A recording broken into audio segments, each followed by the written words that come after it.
Muy buenas jóvenes, vamos a continuar con la clase de química. A continuación, para recordar, ¿no? Nosotros habíamos analizado sobre los iones. Entonces aquí tenemos el catión de aluminio y acá tenemos el anión yoduro. Recuerde que cuando la carga aparente o el estado de oxidación es positivo, nos da a entender cuántos electrones ha perdido. Y el número me indica cuántos. En este caso, mire, me dice perdí 3 electrones. En el caso del yodo, ¿sí? Del anión yoduro, al estar con carga o estado de oxidación negativo, me da a entender cuántos electrones ha ganado. Y el número me indica cuántos ha ganado. Es así que en la tabla periódica nosotros tenemos, ¿no? El aluminio buscamos y su masa atómica, 27 unidades de masa atómica, su número 13, su número atómico 13, su número de neutrones 14, porque resulta de masa atómica menos número atómico. Además de eso me indica que tiene 13 cargas positivas o 13 protones. Para sacar el número de electrones, entonces recuerde usted, me ubico en el elemento químico. Me dice, perdí 3 electrones, su carga, 1, 2, 3. Es decir, que ahora tiene 10 electrones. ¿Listo? El catión de aluminio, entonces, es isoelectrónico con el gas neón. Recuerde que todos los elementos químicos, al ganar o perder electrones, tratan de parecerse a los gases nobles para cumplir la regla del octeto, tener 8 electrones en su último nivel. Hasta aquí la configuración electrónica del ion de aluminio sería 1s2, 2s2, 2p6. Con esos datos usted puede hacer todo lo que hemos aprendido del átomo neutro, pero en este caso del ion, hasta diagrama de orbitales. Ahora vamos con el anión yoduro. Nos ubicamos en el anión, ¿sí? La masa atómica del yodo, 127 unidades de masa atómica. El número atómico, 53. Neutrones, 74. Recuerde que neutrones sacamos masa atómica menos número atómico, ¿sí? Protones, 53, cargas positivas, 253 protones. Electrones, como la carga me dice 1 menos, entonces me dice gané un electrón. Entonces me ubico en el yodo y gano un electrón, mire. Ahora se parece al gas noble xenón. Es isoelectrónico con el xenón, el anión yoduro.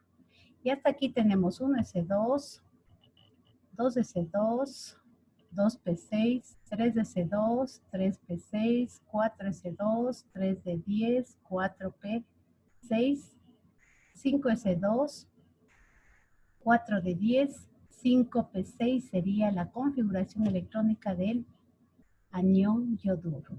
Y ahí usted puede hacer el resto de configuraciones electrónicas que hemos aprendido. En una clase anterior habíamos manifestado también que tomando en cuenta la electronegatividad, nosotros podemos determinar el tipo de enlace.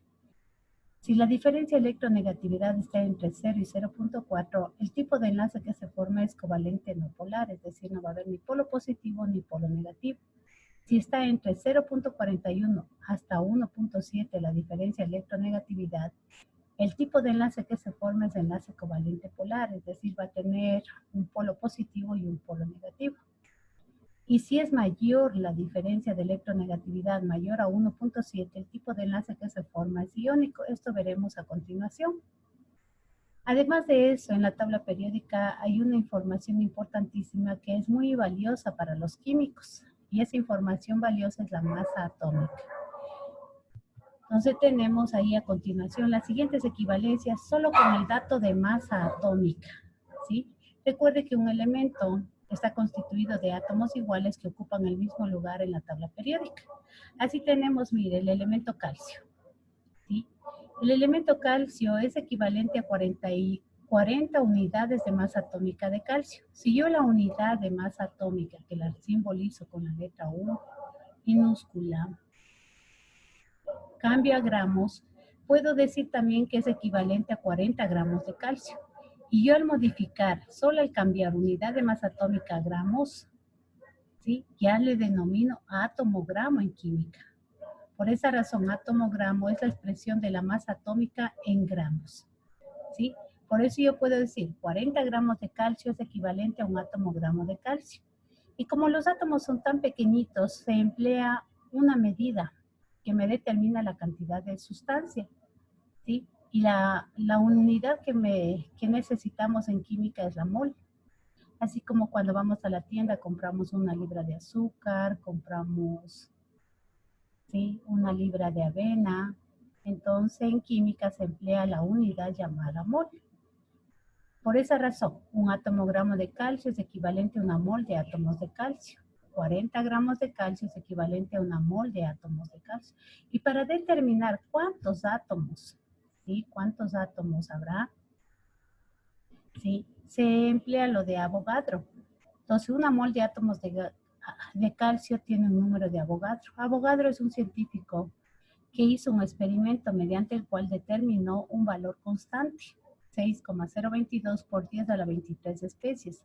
En este caso, 40 gramos de calcio es equivalente a 6,022 por 10 a la 23 átomos de calcio. De igual manera, mire, trabajamos con el azufre. Entonces, en el azufre yo manifiesto. Azufre, el elemento azufre es equivalente a 32 unidades de masa atómica de azufre. Eso es equivalente a 32 gramos de azufre. Eso es equivalente a un átomo gramo de azufre. Eso es equivalente a una mol de átomos de azufre. Una mol de átomos de azufre tiene un número de Avogadro y eso es equivalente a 6,022 por 10 a la 23 átomos de azufre. Y así puedo trabajar con la masa atómica de cada uno de los elementos químicos. Además de eso, si usted tuviera una balanza y pesara 40 gramos de calcio, entonces cuando usted ya tiene 40 gramos de calcio en la balanza, usted puede manifestar que ahí tiene un átomo gramo de calcio, que tiene una mol de átomos de calcio y que en esa mol de átomos de calcio hay 6,022 por 10 a la 23 átomos de calcio. Entonces es una información muy valiosa que los científicos emplean. Ahí tenemos también, mire, el magnesio, ¿no? Entonces es equivalente a 24 unidades de masa atómica de magnesio. Eso es equivalente a 24 gramos de magnesio. Eso es equivalente a un átomo gramo de magnesio. Eso es equivalente a una mol de átomos de magnesio. En una mol de átomos de magnesio hay un número de Avogadro que es equivalente a 6,022 por 10 a la 23 átomos de magnesio. Como le manifesté, puede trabajar con cualquier elemento químico. A continuación, nosotros vamos a ver, ¿sí?, la fuerza de atracción que mantiene unidos a los átomos y forma unas estructuras estables. Entonces, si forma una estructura estable, como la que se puede observar una molécula, estamos frente al enlace covalente.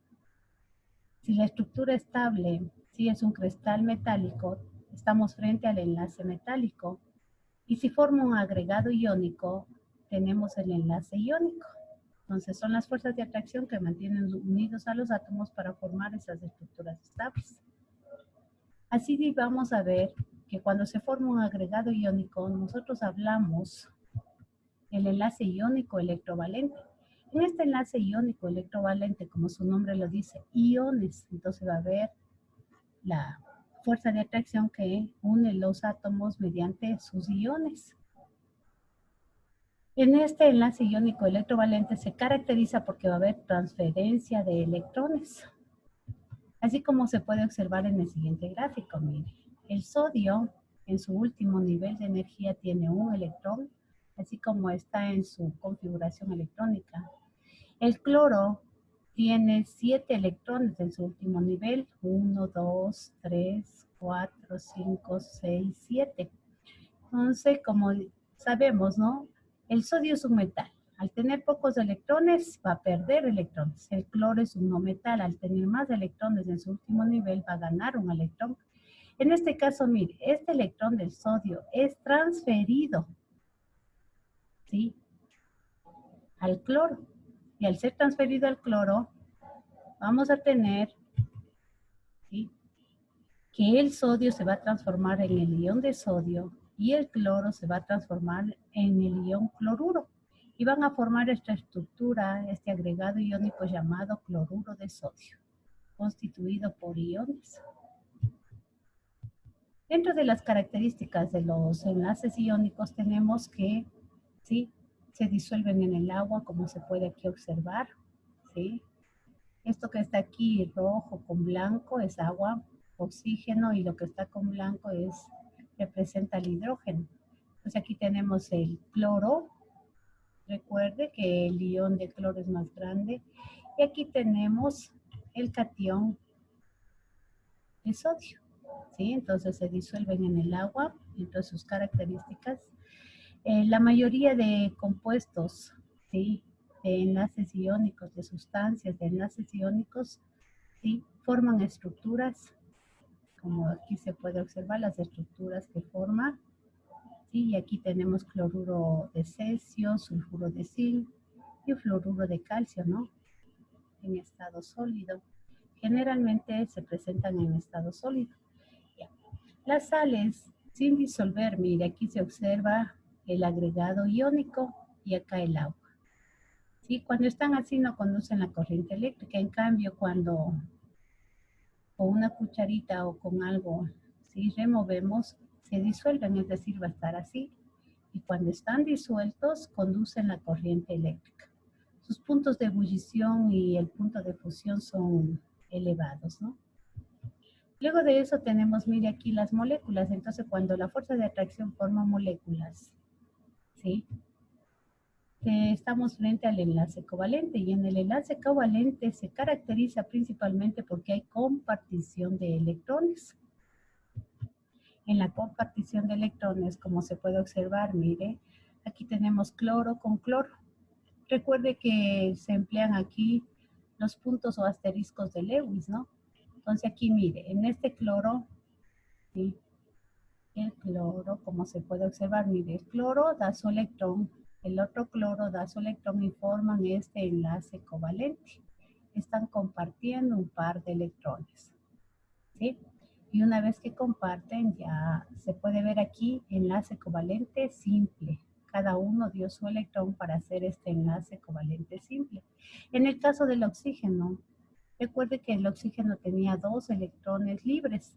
Entonces, el primer electrón de un átomo de oxígeno se comparte con el otro electrón del otro átomo de oxígeno. El segundo electrón libre del oxígeno de igual manera se comparte con el segundo electrón libre del otro oxígeno y forma, mire, 1, 2 pares de electrones compartidos.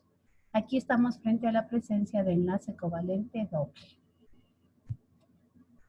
También se puede representar la compartición de electrones mediante estas líneas. Entonces aquí está representado un electrón del un átomo y el otro electrón del otro átomo.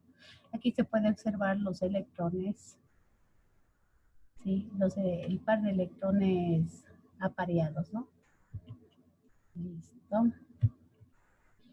También tenemos, mire, como se puede observar acá, en el nitrógeno, ¿no?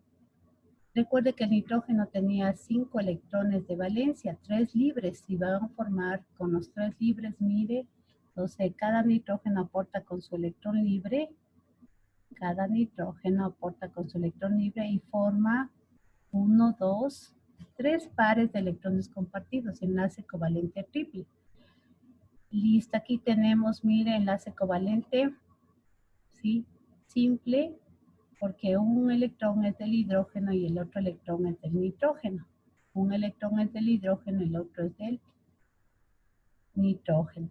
Y acá debajo están el par de electrones apareados, ¿no? Entonces tenemos enlace covalente simple. Además de eso, en esta gráfica de aquí se puede observar que cada elemento químico cumple la regla. Mire el hidrógeno. Tiene 1, 2 electrones, cumple la regla del duoteto. Este hidrógeno, 1, 2, cumple la regla del duoteto. El hidrógeno, 1, 2, cumple la regla del duoteto. El nitrógeno, en cambio, mire, tiene 1, 2, 3 su electrón, el que le compartieron 4, 5 su electrón, 6 el que le compartieron, 7, 8. El nitrógeno cumple la regla del octeto. De igual manera, mire, el nitrógeno aquí tiene 1, 2, 3 electrones, le compartieron 4, 5, 6, 7, 8. Este nitrógeno de acá, 1, 2, 3, le compartieron 4, 5, 6, 7, 8. Entonces se cumple la regla del octeto también, ¿no? En el enlace covalente, como se puede observar, en cambio, aquí se ve la estructura del agua. Entonces, aquí tenemos oxígeno, acá tenemos dos hidrógenos. Y miren, entre oxígeno e hidrógeno, enlace covalente simple, enlace covalente simple. Recuerde también que el oxígeno tenía, ¿sí?, 6 electrones. Entonces, aquí uno que da y comparte, tendríamos 2. Aquí debe 1, 2, 3 y 4 tendría 2 pares de electrones apareados. Por tener los electrones apareados, esta parte aquí del oxígeno va a ser carga negativa. Y el hidrógeno, como no tiene ningún electrón más, entonces va a ser la parte positiva. Entonces aquí vamos a estar frente a la presencia de enlace covalente polar, porque vamos a tener un polo negativo en la parte del oxígeno y el polo positivo en la parte del hidrógeno. En este caso de acá, mire, es la misma agua, ¿no? Para ver la regla del octeto. Y mire aquí lo que le manifesté, 1, 2 pares de electrones apareados. Y estos son los que le dan la polaridad de negativo a la parte del oxígeno.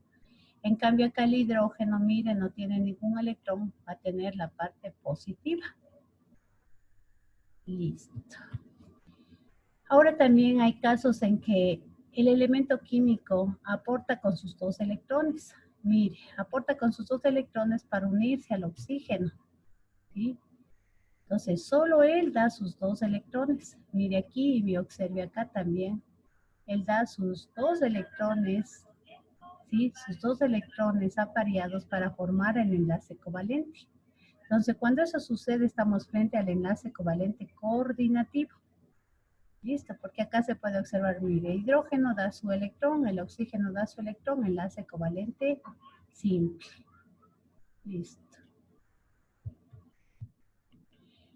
Dentro de las características del enlace covalente tenemos que el punto de fusión y punto de ebullición son bajos, no son conductores de la electricidad, ¿sí?